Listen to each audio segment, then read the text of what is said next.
All right. Yo, what up, dudes? Today we're going to talk about 5 different Vanguards that I personally would like to see added to Marvel Rivals. Now, with the addition of Emma Frost coming out today, it really opened my eyes on how far they're willing to push and stretch the abilities of these characters in order to fit the roles in the game. That's not to say that the abilities aren't grounded in some way within what the characters can do. They are, but a lot of times they're a stretch or something completely new, which is not a bad thing by any means, and I actually think it's quite refreshing. Now, I'm not going to keep you all waiting any longer. Let's go ahead and rip it with this first one. Stand ready for my arrival, worm. You got that right. I'm delusional enough to want Conquest, the oldest Viltrumite from the Invincible universe, and my personal favorite character, to be added to Marvel Rivals. Now, I'm not completely delusional. I know that this will most likely never happen, but we have seen crossovers between Invincible and Spider-Man before, so it's not impossible, but it is very unlikely. Now, getting into his abilities, I decided to keep it basic because Viltrumites and Invincible are not flashy like Kryptonians are, or Saiyans. For Conquest's primary fire, I decided to keep it simple, a punch combo that deals some knockback. I decided to add some knockback flair to it because if you've seen the show, Conquest does pack quite a punch and usually sends people flying. Not too much to talk about there, just a very casual melee punch combo, something akin to Hulk or maybe even the Thing. But with his secondary, I call it Throw, where he reaches forward, grabs a character or any really breakable construct, and hurls it in a direction he chooses. Now, he doesn't immediately throw this. He holds it, he can aim it as long as he wants, but if it's a character, they can spam spacebar to actually break out and get away. But if it's a building, obviously it can't break out, so he can aim a building as long as he wants to. Now for his movement ability, I gave him Drag, where he dashes forward in whatever direction he's facing, and if he's grabbing a character, he'll drag them along the ground, dealing damage and destroying everything around them before activating his Throw ability. For his defensive ability, I decided to settle on Viltrum's Shield, where Conquest looks down at his enemy and shrugs off the damage as he builds up overshields and a damage resistance for the duration of this ability. Now, I personally would have this act similar to Mr. Fantastic's blocking ability. However, instead of dealing damage afterwards, it gives him a certain amount of hit points based on how much damage he takes, with an upper limit to the overshield gain, but no limit to the amount of damage he can actually take. For his final ability, he has Slam, which is something similar to what we've seen with Venom, where if he's in the air, he can slam down and stun people, which also leads us directly into his ultimate ability, which I have named the Spear of Viltrum. Upon using his ultimate, Conquest disappears into the sky before selecting an area and crashing back down to the earth, dealing devastating damage in the center and it gradually teetering out as it gets back, but everyone in the circle is knocked down and pushed to the rim of the circle. Now, to those of you that played Overwatch, this will seem very familiar to you, as this is essentially just Doomfist's ability. And you're not entirely wrong, I won't lie. I really like Doomfist's ultimate, and I think it fits Conquest very well. Now, as for a passive, I just gave him Viltrumite Heritage, just a simple thing that allows him to fly, and some slight damage reduction maybe. When coming up with a team-up for Conquest, it really stumped me for a while. But I am really proud of what I came up with.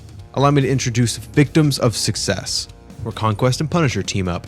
Conquest gaining a little bit more HP and having a new confirmation where he can pick up Punisher's turret while it's mounted in the ground and fly around with it.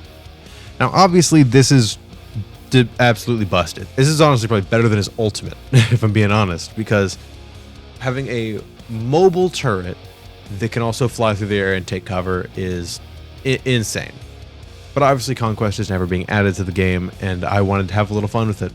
Alright, now on to some ones that I think would actually have a pretty good chance of making it into Marvel Rivals. Allow me to introduce the War Machine. Now, I love Rhodey. War Machine is such a cool design, and I hate how underutilized he is in the MCU. Especially with that scroll bullshit they're pulling now, where they're removing all the screen time that he did have. And I honestly think the best way that they're going to handle that is if they say that it happened post-Endgame, and then nothing really comes out of it.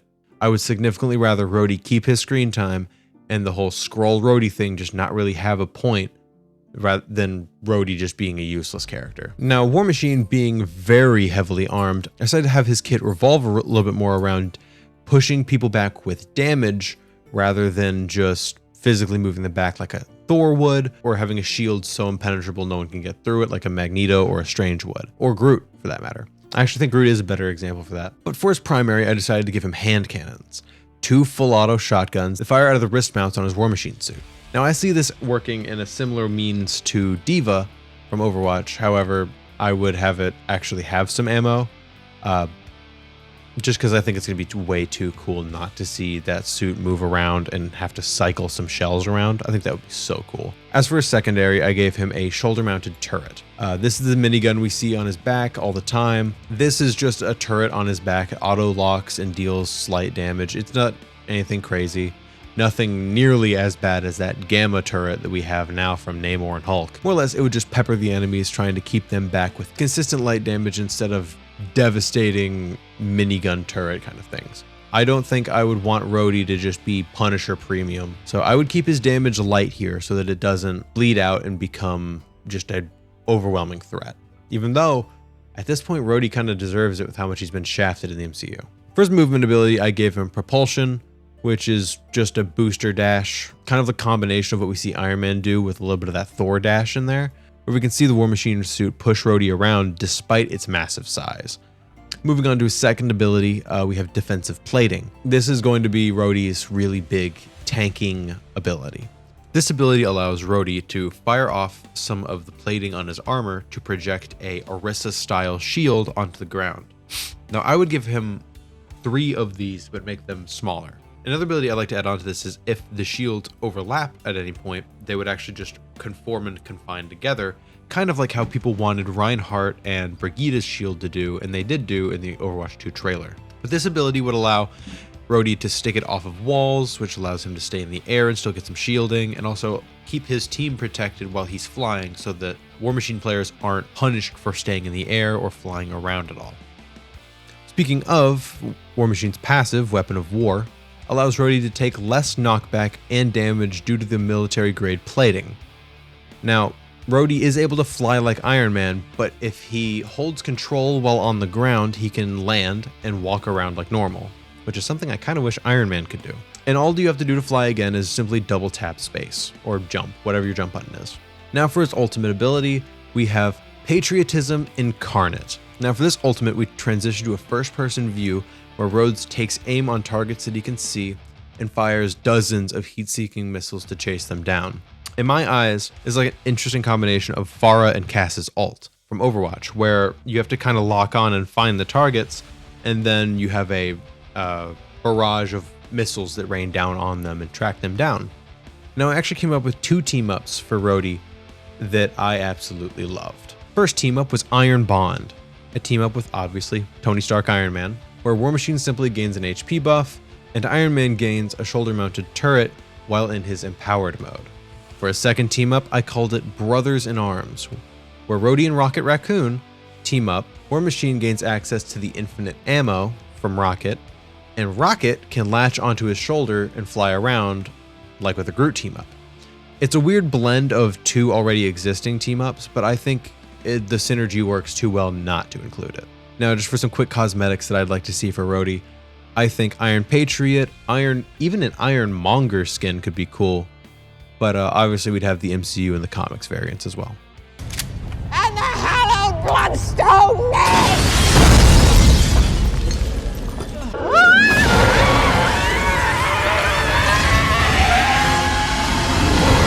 Now, I love Man-Thing. I didn't really know who he was until I started researching him for this video, but the more that I learned about him, the more I fell in love. His character is so interesting and so unique that it really makes him stand out to me in ways that no other Marvel character ever has for me. And the depiction of him in the Marvel Halloween show, Werewolf by Night, I didn't really like that too much. It made him just into this big growling monster, which isn't technically wrong, but I did love the way that they showed him off. I wish we would have been able to see a little bit more of him. Now, for Man-Thing's abilities, for his primary fire, I gave him Swamp Claws, a melee combo that deals slight damage over time, due to his passive that we'll get to later, while also launching a slight acid spray from each swipe. I think of this similar to the acid spray cantrip from D&D, where there's just like a slight scatter off of his initial melee. For a secondary, we have Burning Grasp, where he reaches out, grabs a character, pinning them in place, and lighting them on fire with his acid.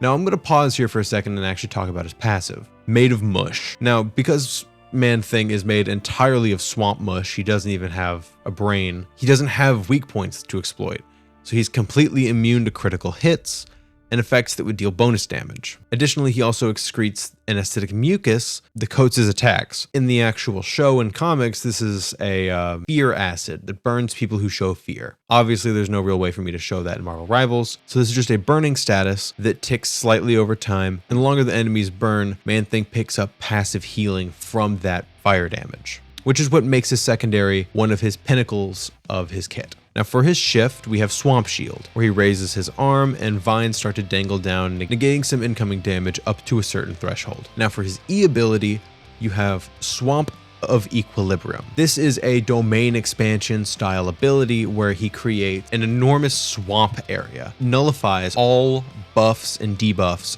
on both teams. It stops all damage resistance, damage buff, healing buffs, or damage/CC negation. This is a big shutdown ability and the main state of his kit. I would give this a very large cooldown. I don't know how I would necessarily balance it, but I just love the idea of Man-Thing just creating a swamp around him, turning the entire fight into a raw skill off where it's just your mechanical skill versus theirs, completely determining who wins. Obviously, the character and their abilities has some say on it too, but overall, it does determine it strictly by your skill and your ability, no buffs from anyone else.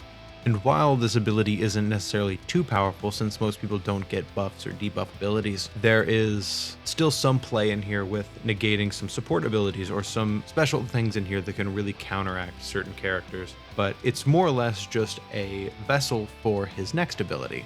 For his third ability, we have Empathetic Agitation. While enemies are within your swamp, you can feel the distress in the air, and you can activate vines that can ensnare them or slow them down for a minute. This is just something similar to what we see with Venom's secondary fire, where he gets to slow them down for a second and deal some damage.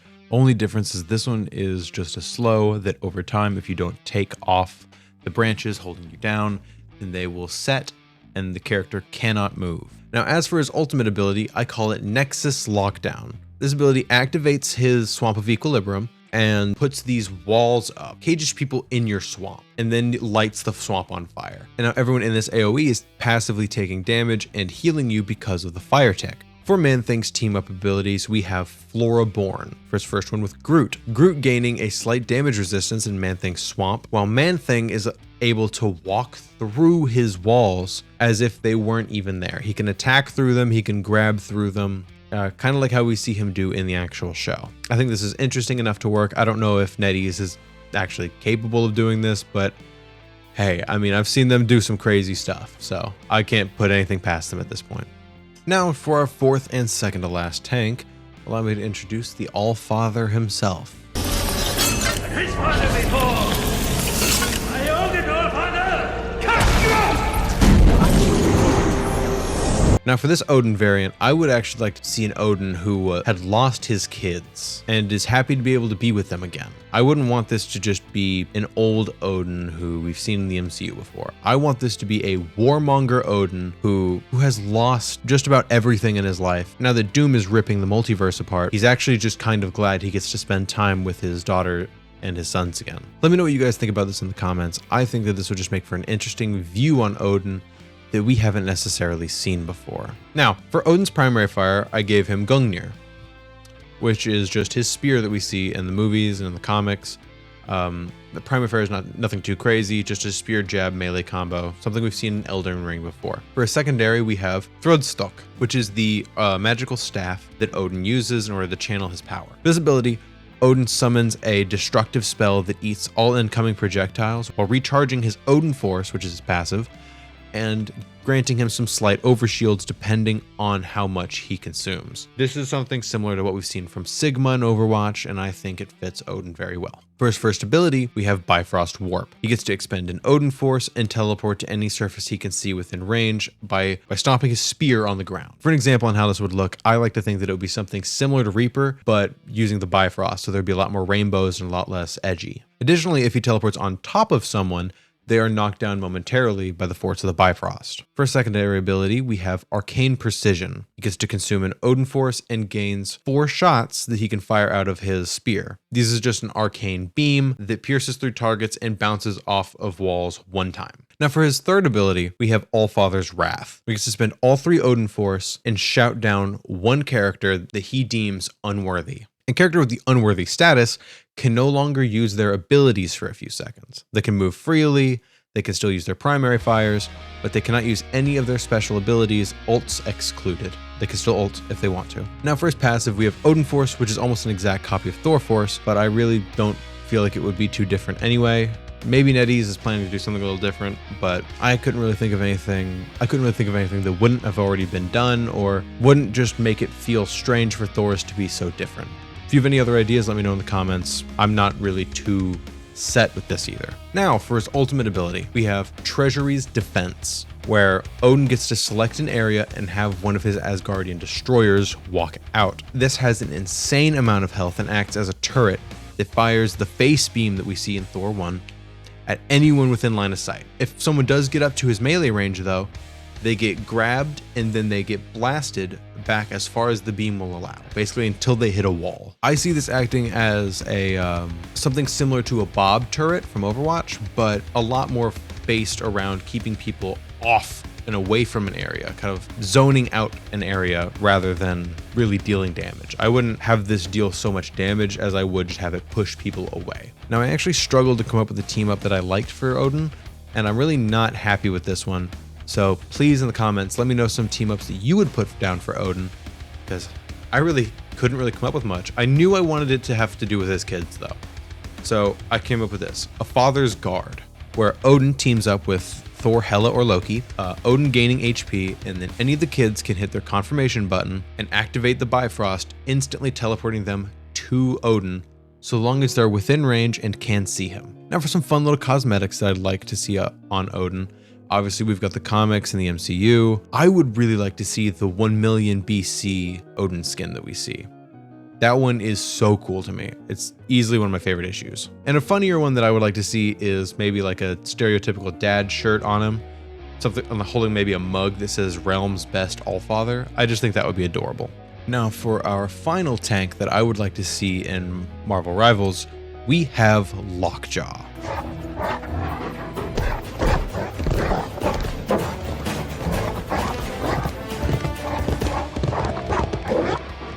Now this silly little goober is Lockjaw, the protector of the Inhumans and Black Bolt's personal pet. He has tons of psionic abilities and is most known for his teleportation. I did have to kind of stretch what he can do from the comics or the shows because most people treat him like he is, a dog.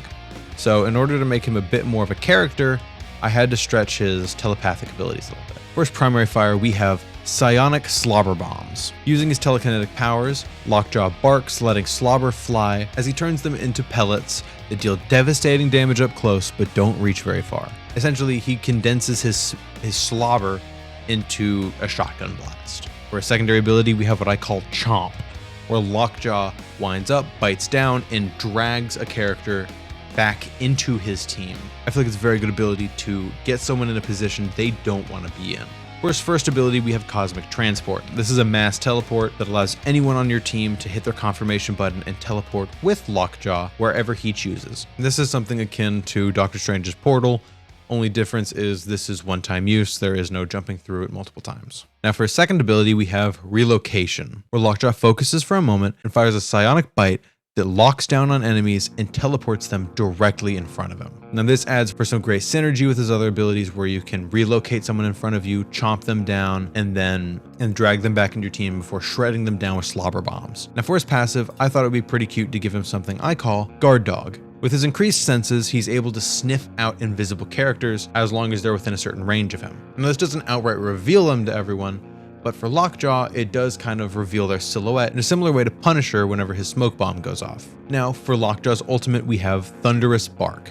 Immediately after hitting Q, Lockjaw lets out a powerful bark that instantly counters all projectiles and reflects them back at their caster. This also sends any enemies close to Lockjaw flying backwards, in a similar vein to Susan's push or pull ability. Now, I did play around with the idea of this ultimate sending people back to the spawn doors, but I felt like that was just an odd thing to do. It didn't necessarily have the same impact as killing them, and it didn't really waste them. All it did was waste time. Now, for his team-ups, I really only had one that I thought was good, because I see Lockjaw as the Jeff of the Vanguards. With this team up, Pet Avengers, Lockjaw and Jeff join forces, and Jeff gains a slight healing buff, while Lockjaw can carry a bubble from Jeff in his mouth and gradually release it over time by holding C. This would be kind of like a resource meter where he can slowly regain some HP on his own. I think this would give Lockjaw a little bit more survivability and just kind of overall round out his kit if you want to have a Jeff on there as well. For his second team up, I thought it would just be adorable if Lockjaw could catch Captain America's shield after he throws it and kind of block damage with the shield in his mouth until Captain America retrieves it. It's hilarious to me to imagine Captain America sprinting after a dog trying to get his shield back, but I know they would never add this team up to the actual game. As far as cosmetics for Lockjaw, I would love to see his MCU debut, some of the adorable stuff we've seen from the comics, maybe even a Jake the Dog homage kind of costume, where we get to see him yellow. I also love the Black Bolt costume he gets in the comics too, so I really hope we get to see Lockjaw at some point in the Vanguard list, just because I find him adorable and we need some cute tanks. All right, y'all. Those were my 5 Vanguards that I would want to see in Marvel Rivals. If there's anything you guys would change about the characters I've mentioned or you want to see me do in a later video, let me know in the comments down below. And thank you all so much for watching, and I hope to see y'all next time. Bye-bye.